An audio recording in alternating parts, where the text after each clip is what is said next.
Kāpēc ej pa drēbēm?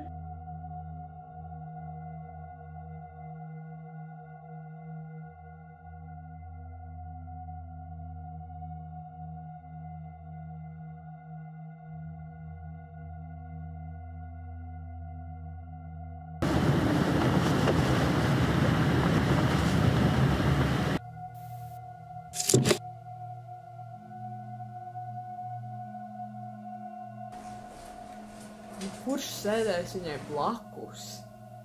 Jā, bet viņa jau nebraukas. Viņa brauka. Vecāki pazaudēja darbu, mamma apkopē strādāja, nezinu.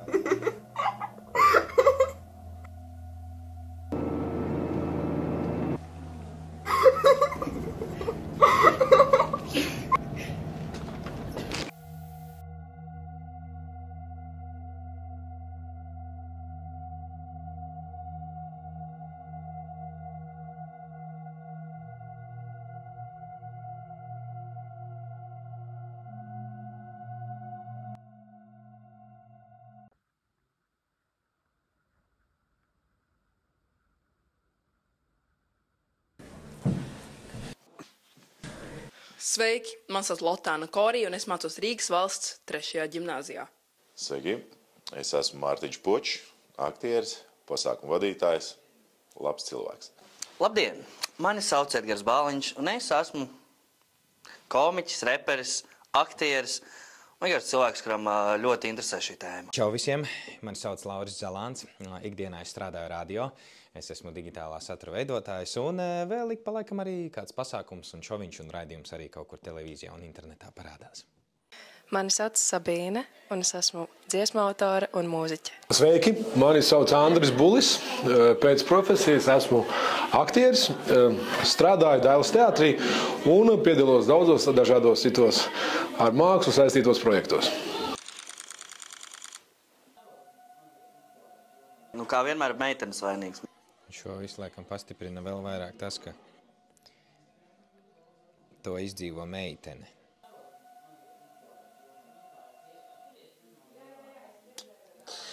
Jā. Wow. Tev ir bijis jāsaskarās ar mobbingu upuru lomu vai varbūt otrā lomā arī esi bijis?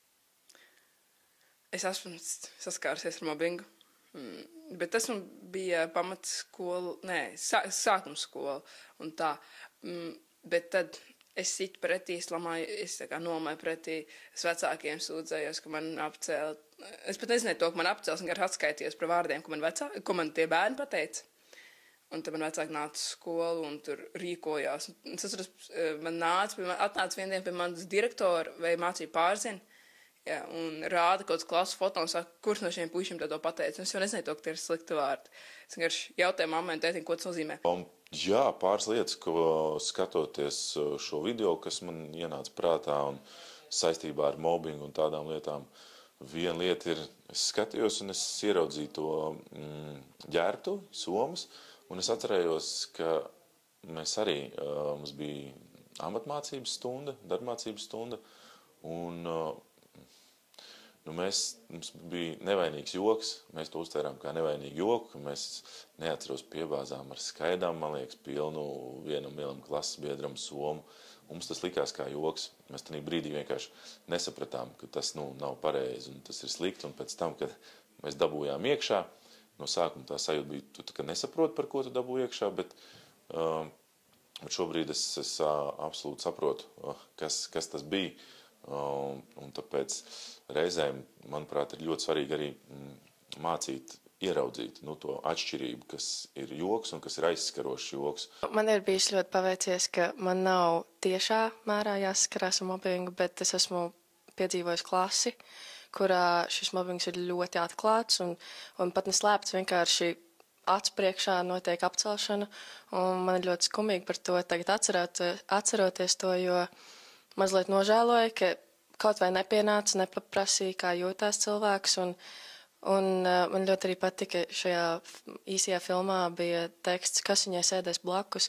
Tas arī ļoti trāpīgi man šķiet vispār par mobbingu, ka cilvēki varbūt pat negrib būt redzēti blakus šiem apceltiem cilvēkiem, jo cilvēki vēlas iekļauties kaut kādā vidē, un tas ir ļoti skumīgi, ka tas vēl joprojām notiek, un tiešām skumīgi par to. Tu tiki vai nu automātiski ielikts kaut kādā nosacītā skolas slānī vai kategorijā, kas ir populārie, kas ir klusie, kas ir supergudrie un huligāni. Ja? Vienā no šīm te kategorijām tu vienkārši tiki kaut kur, un viss, un tu savu lomu tādā veidā arī pildīji. Pat pašam to nesaprotot un neapzinoties. Vienkārši tu esi tāds cilvēks. Es nekad neesmu bijis tajā lomā vai tajā situācijā, pret kur tiek vērsts mobbings, bet vēl kāds piemērs par mobbingu, ja salīdzina laikus, tad, kad es mācījos skolā, tad visi vairāk vai mazāk bija vienādi. Vienādi, es domāju, tādā ziņā ģērbšanās stils, jo cits laiks, varbūt nosacīt mazpilsētu. Ja kāds parādījās ar saplēstiem džinsiem, viņi pamanīja, un tas bija notikums. Tagad, redzot skolā jauniešus vai uz ielas, kāds staigā ar īsiem matiem, rozām matiem, kādam ir piercings, kādam jau ir, nezinu, tur viņš atšķirās. Par ko es varētu uzslavēt šos jauniešus, jo viņi jūt sevi tā, viņam ir drosme ielikt piercingu vai nokrāsot matus, bet šī drosme ir jāizcīna, jo kāds būs noteikti, kurš apsaukās, kurš nosauks par veltīs lamvārdus, un, ja tas notiek ikdienā, es domāju, tas var sagraut šo personību. Tur, kur es augu, man bija tā vaime augt Jelgavas startē vidusskolā, tur mobbinga nebija, tur viņš bija izskauts, mēs bijām diezgan draudzīgi. Bet, protams, šī tēma ir ļoti aktuāla un tā ir ļoti nozīmīga problēma mūsdienās, ir īpaši, kad ar visu sociālo tīklu laikmetu, kad cilvēkiem popularitāte ir arvien būtiskāka un nevienlīdzība arvien izteiktāka, cilvēki noslāņojas, tad es domāju, ka tā ir ļoti nozīmīga problēma un ir īpaši jauniešiem tādā agrā vecumā. Viņiem patīk teikt, gūt savu popularitāti uz citu rēķina, kad viņam liekas, ka apceļot citus, tu pats celies augstāk. Kā tas patiesībā nemaz nav, ko cilvēks uzzina vēlāk, ka tu paceļot citus patiesībā celies augstāk. Tā ir tā lielā dzīves gudrība, ko tu uzzini vēlāk tikai. Tajā laikā, kad es biju mazāk, Latvijā vēl nebija tik daudz cilvēku kā es, bet es nekad nevienu neatļauju savu kāpus galvas. Es arī man nekad nebija jākaujās, jo, kurš kaujas? Mēs esam civilizēta sabiedrība. Bet, ja jālmā, es lamājos pretī un es neatļauju nevienam savus galvas kāpt. Un, ja tu neatļauj nevienam savus galvas kāpt, cilvēki to vairāk cienīs un baidīsies. Jo ir cilvēki arī ir tādi ar manu ādas krāstu, un es no daudz viņiem dzirdu to, ka viņi tiek apcelti. Bet tā, protams, tā nekad nav tāda cilvēka vaina to, ka viņi tiek apcelti. Bet, ja tu atļaus, ka tavs galvas kāpt, un tu nepastāvēs pats par sevi, tad vairāk un vairāk cilvēki domās to, ka tas ir normāli tev apcelt, un tas kļūs vēl brutālāk. Jums ir kāds vēlējums skatītājiem, kas cīnās ar tieši šo problēmu? Vēlējums viennozīmīgi drosmi. Drosmi nebaidīties runāt, drosmi nebaidīties iestāties par sevi, drosmi nebaidīties risināt un meklēt to cēloni, jo reizēm tās sekas, kuras ir, viņas ir tik jaudīgas, ka tu pat vairs nevar atrast to ceļu līdz cēlonim, jo tev jācīnās ar tām sekām. Tā kā drosme. Es nezinu, vai jums, kas skatās, ir bērni, bet ja jums ir bērni, es jums ieteiktu bērniem iemācīt to, ka ir dažādi cilvēki pasaulē un ko nozīmē apcelšana. Un es zinu, ka bērni arī, ka, piemēram, es runāju par pašu pamatskolu, sākumskolas vecumu vai par bērndārus, bērns varbūt, viņš varbūt to nedara ļaunu prātu. Nu tā, ja arī pat apceļ. Jo viņi arī līdz galam nesaprot to, kā tas ietekmēt otru cilvēku, jo viņiem nav izveidojusies tā empātija līdz galam. Viņiem vienkārši ir jautri, jo citi apceļ un to viņi pievienojas. Tāpēc ir jāmāca saviem bērniem to, kas ir pareizi, kas nav pareizi, to, ka ir dažādi cilvēki un to, ka nedrīkst to darīt.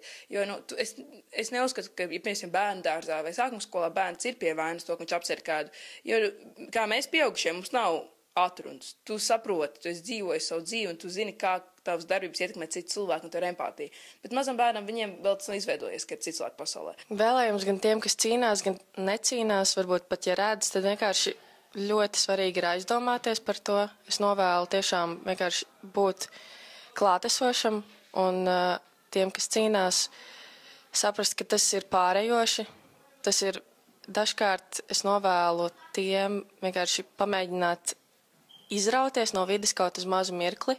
Arī filmā ļoti labi redzams bija, ka bija šie klusie mirkļi, un šie ārpus skolas mirkļi seko vēl joprojām līdz tu nenomaini to vidu, un varbūt neaizēj uz kādu ārpus skolas pulciņu vai kaut ko tādu, kas tevi tiešām maina labsajūtas ziņā, ka varbūt atrodot jaunus cilvēkus, kuri nav no tās iepriekšējās vidas, ka varbūt tas var palīdzēt. Tas drīzāk ir aicinājums tai otrai pusē vēl vairāk mēģināt pieņemt un saprast to, ka mēs esam katrs atšķirīgs un dažāds šajā pasaulē. Un tieši tā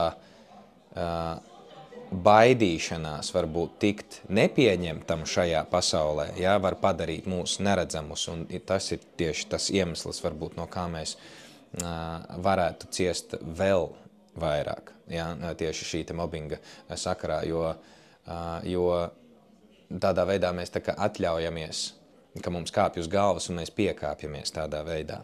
Tāpēc mans aicinājums drīzāk ir tieši pretējs, ja tu saņem savā virzienā kaut kādus aizrādījumus vai tiešām apsaukāšanos, aprunāšanu aiz muguras un tā, nevis noslēgties un beigt varbūt darīt kaut kādas tās lietas, kas liekas, ka vai, ko tad viņš par mani padomās, bet tieši otrādāk darīt dubultā. Darīt dubultā, lai, tici man, tu tādā veidā noteikti parādīsi savu to nostāju un drīzāk apslāpēsi viņa tā cilvēka, vai kaut kādas cilvēku grupas vēlmi vēl vairāk tevi bulijot un mobbingot, jo tu vienkārši stāvēs taisnu muguru. Es domāju, tiem, kuriem gadās saskarties ar mobbingu, tad, protams, tā viegli teikt no malas, ka nepievērsiet tam uzmanību, ka dzīvē viss būs pavisam savādāk, beigsies šitā klase, nāks nākamā dzīvē, viss sakārtosies, visas pumpas kādreiz noies un atradīsies gan sapņu princes, gan sapņu sieva, gan viss pārējais. To var stāstīt, cik grib. Bet tāds zelta padoms būtu, varbūt iemācīties kaut ko pateikt pretī, lai viņi aizvarās. Ja tu esi tāds un tu gribi tāds būt, spilgts vai radošs, tad esi drosmīgs. Ja tu saņem šos sitienus no malas, kā mēdz teikt, no mēstiem akmeņiem es uzcelšu pili. Mums bija kā joks, bet mēs nepadomājām. Obligāti jāpastāv par sevi. Celiet pili. Laipnībā ir spēks, mobbings ir grēks. Skan tik skaisti skan. Tā kā par tik neskaistu situāciju tik skaisti izteikties. Tas ir jāprot.